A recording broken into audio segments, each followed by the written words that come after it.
Brand new from LDRC, this thing only costs £30, which is around $40. But is it going to be any good? Well, there's only one way to find out. Let's get it out of the box and take a closer look. Now, the packaging's not very fancy, but of course they're trying to keep the cost down with this. So let's see what we've got in the box here. It looks like we've got some plastic bits that we need to fit to the body itself. Okay, so there's some instructions there telling us where to put the accessories. This is the LD18401. Transmitter wise, let's take a look at this. Now this doesn't feel too bad. You've got a thumbstick there, you've got a foam grip on the wheel. I think we've got steering trim adjustment, and that's pretty much it. Yeah, this feels very basic, very cheap. And then finally, let's take a look at the car itself. Let's get it out of this packaging. Okay, so initial impressions.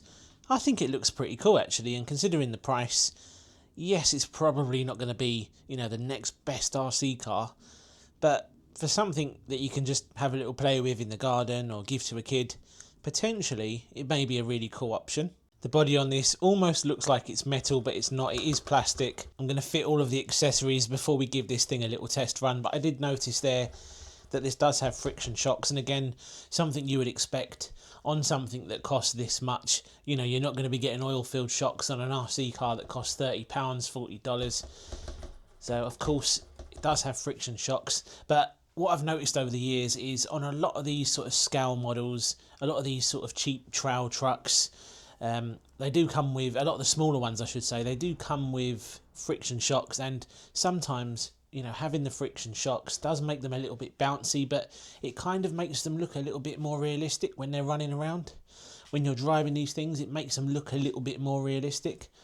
I don't know, maybe that doesn't make any sense, but I think you'll kind of see what I mean later on when we give this a little test. But yeah, overall not too bad. Now taking a closer look underneath, of course everything is made out of plastic. It does feature a 4-link suspension setup. You've got a solid axle front and rear, and of course plastic drive shafts. Everything looks pretty normal under here. Again, you're not going to be getting any metal components, because again, that is going to make cost go up. I think the aim with this one from LDRC was to make a really cheap, really affordable, but cool looking little truck, and I'm pretty sure they've ticked most of those boxes. Turning it around, let's have a look at the rear of the vehicle.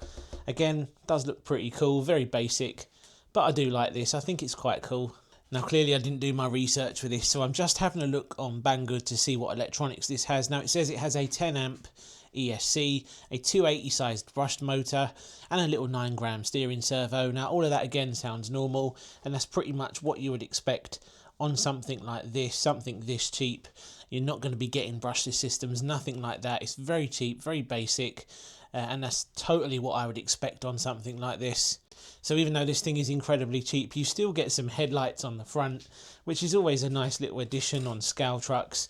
You don't get any tail lights, you don't get any indicators, nothing like that.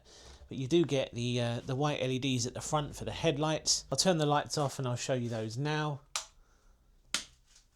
There you go. Not too bad, pretty cool considering this is a very cheap little truck. So next I need to fit all of the accessories, and then we'll give this thing a little run. Now I'm just going to give this a run out in my garden. I'm not going to go anywhere too crazy with this. You know, this is a cheap little truck that's ideal to be run, you know, in a back garden or to give to a kid to have some fun with it. We're just going to take it out in my garden. We're going to have some fun with it, and then we'll talk a little bit more about it at the end. Now I fitted all the accessories to this, but the one thing I noticed was how many fingerprints this thing attracts. It's crazy. Just while I'm cleaning this off, let me know in the comments section down below what you think of this second channel. Don't forget and check out the podcast if you haven't already. That seems to be going down quite well.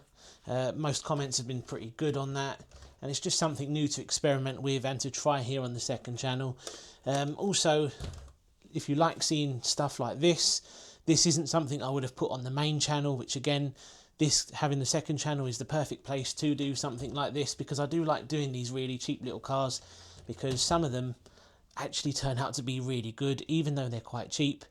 Sometimes there's hidden gems out there, and I would have said no to this if I was just gonna, you know, if I was asked to put this on the main channel, I probably wouldn't have. But I said yes because I've got the second channel to upload this video. Right, let's get this thing out and let's see how it performs. It does look really cool. So the first thing I want to do is a little speed test. Let's see how fast this thing goes. And again, you can see there it is bouncing around a little bit because it doesn't have oil-filled shocks. So that's full throttle. It's got very strong brakes. It just stops dead as soon as you take your finger off the throttle. Oh, reverse didn't work there for some reason.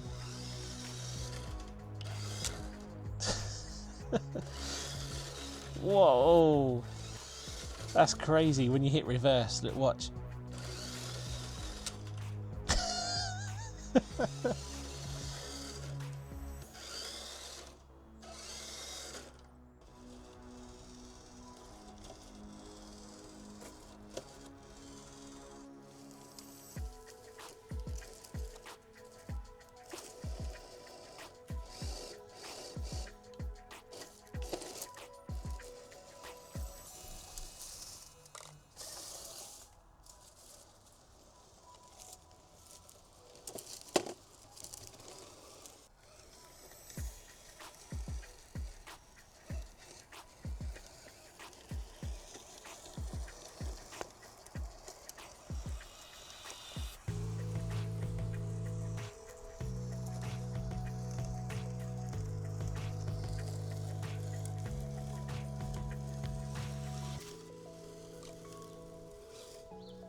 So there we go, a very quick test with this little LDRC. Yes, it's not the best thing out there, and it does handle pretty badly and drives pretty badly, but actually, for the money, £30, $40, I don't think it's too bad. Now, a car like this definitely has its place in the RC market because it's perfect to hand to a kid who's just getting into the hobby. It does look pretty realistic as well, but trust me, it just doesn't handle very well at all, and I think you would have seen that on the footage. What I noticed as well was sometimes when I was hitting reverse, it wasn't doing anything, it was just standing still.